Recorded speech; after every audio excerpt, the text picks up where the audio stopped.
Today we're going to draw a nice country. It's called Croatia. So let's draw the outline of the country first. Then we're going to explain some phenomena.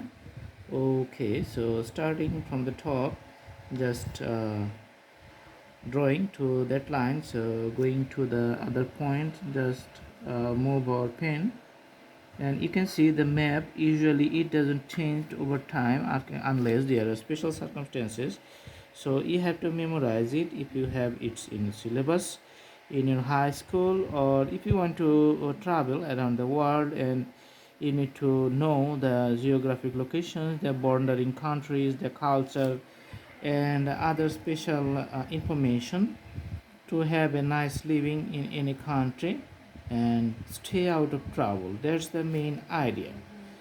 Okay, so first of all, the geographic location, that's very important. You can have the idea about the weather, because sometimes the cold weather or the hot weather, that depends on the region, and your body have to be accustomed with the temperature.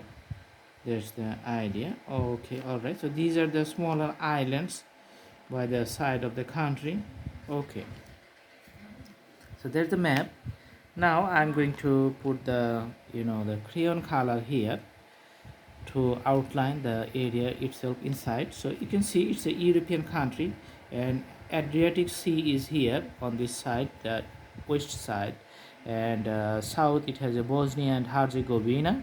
On the east side, Serbia, northern part Hungary and Slovenia, two countries. So those are the bordering neighborhood of this country, Croatia. I'm just putting the colors of the crayons inside the borders of the map, just to show you in the drawing that how does the map of this country looks here.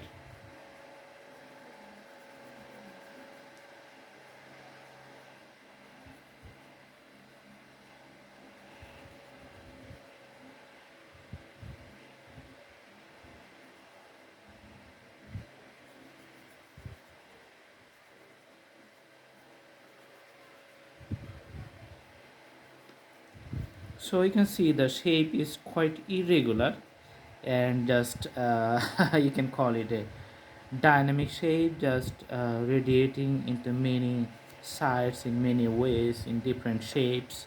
So that's how you can see the usual shapes of the country, and that's it. So you can just practice at home, and do practice again, just to make yourself very easy going with this map drawing. All right, so I hope you like the video. Thanks for watching. Have a good day.